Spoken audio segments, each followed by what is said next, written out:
नमस्कार दोस्तों, मैं अयान और आप सुन रहे हैं हॉरिबल स्टोरी टेलर, एक ऐसा शो जहां अंधेरे की कहानियां आपको डराने नहीं बल्कि आपके रोंगटे खड़े करने आती है। आज की कहानी सिर्फ एक डरावनी दास्तान नहीं है, बल्कि ये एक सच्ची घटना पर आधारित है, जिसे सुनने के बाद शायद आप रात में अकेले बाहर निकलने की हिम्मत भी न करें। भारत के हिमालयी इलाके में एक पुरानी भूली हुई सुरंग थी, जिसे नरक की सुरंग कहा जाता था। ये सुरंग अंग्रेजों के जमाने में बनाई गई थी, लेकिन किसी अजीब वजह से इसे कभी पूरा नहीं किया गया। स्थानीय लोगों का मानना था कि इस सुरंग में कुछ अलौकिक ताकतें बसी हुई थी। गांव वालों ने कई बार सरकार से इस जगह को बंद करने के लिए कहा था, लेकिन किसी ने उनकी बातों को गंभीरता से नहीं लिया। कहा जाता था कि कई लोग इस सुरंग में गए लेकिन वापस नहीं लौटे, और जो लौटे वे या तो पागल हो चुके थे या फिर कुछ दिनों के अंदर ही मर गए। 2018 में एक ग्रुप ऑफ ट्रैवलर्स ने इस रहस्यमयी सुरंग की सच्चाई जानने का फैसला किया। इस ग्रुप में 5 लोग थे: रोहित, समीर, पायल, अरमान और कियारा। वे सभी एडवेंचर के शौकीन थे और पैरानॉर्मल एक्टिविटीज को एक्सप्लोर करते थे।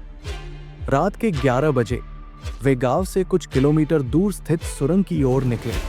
वहां तक पहुंचने के लिए उन्हें घने जंगलों से होकर गुजरना पड़ा। जंगल एकदम शांत था, असामान्य रूप से शांत। कोई पक्षी नहीं, कोई जानवर नहीं, सिर्फ ठंडी हवा और पत्तों की सरसराहट। यहां इतना सन्नाटा क्यों है? पायल ने डरते हुए पूछा। शायद जानवरों को भी इस जगह से डर लगता है, समीर ने मजाक करने की कोशिश की, लेकिन उसकी आवाज में घबराहट साफ झलक रही थी। रात के 12 बजे वे सुरंग के मुंह पर पहुंचे।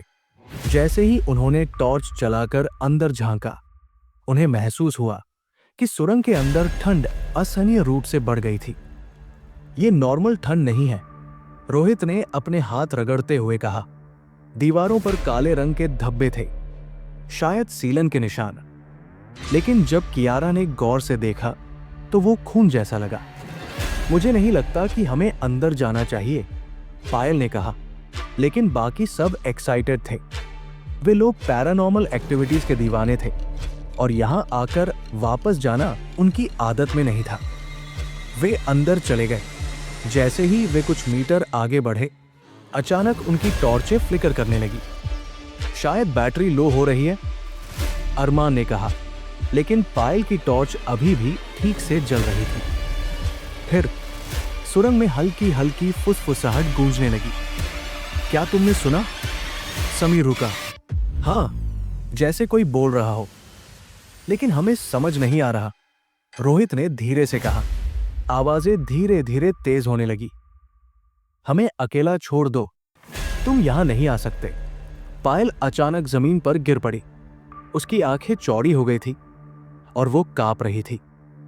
पायल, क्या हुआ? रोहित ने उसे उठाने की कोशिश की, लेकिन उसकी सांसें तेज हो रही थी।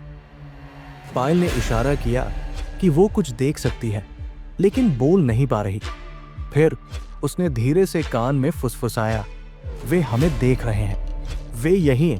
सुरंग की छत से काला पानी टपकने लगा। ये सिर्फ पानी नहीं था, उसमें से सड़े हुए मांस जैसी गंध आ रही थी।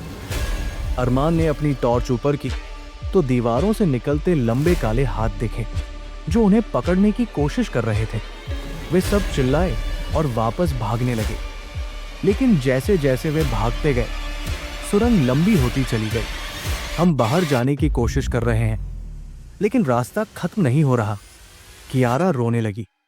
अचानक एक भारी परछाई उनके सामने आ गई। वो कोई इंसान नहीं था, वो एक लंबी, बिना चेहरे वाली आकृति थी, जिसकी आंखें जल रही थी। अब कोई वापस नहीं जाएगा।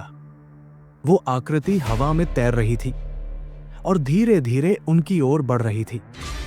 रोहित ने कैमरा निकालकर रिकॉर्डिंग शुरू की, लेकिन कैमरे की स्क्रीन पर कुछ भी नहीं दिख रहा था।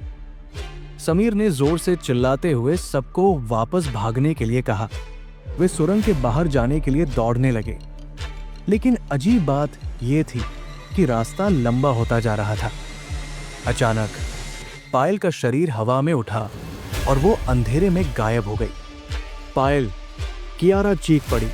अब वे सिर्फ 4 रह गए थे।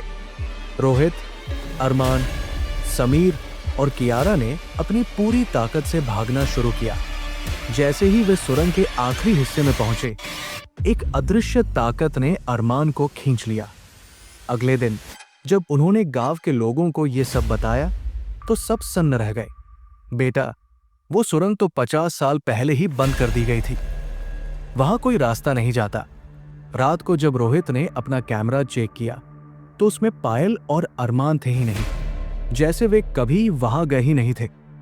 आज भी अगर कोई उस सुरंग के पास रात में जाता है तो उसे वहां से चीखें और किसी के दौड़ने की आवाजें सुनाई देती है।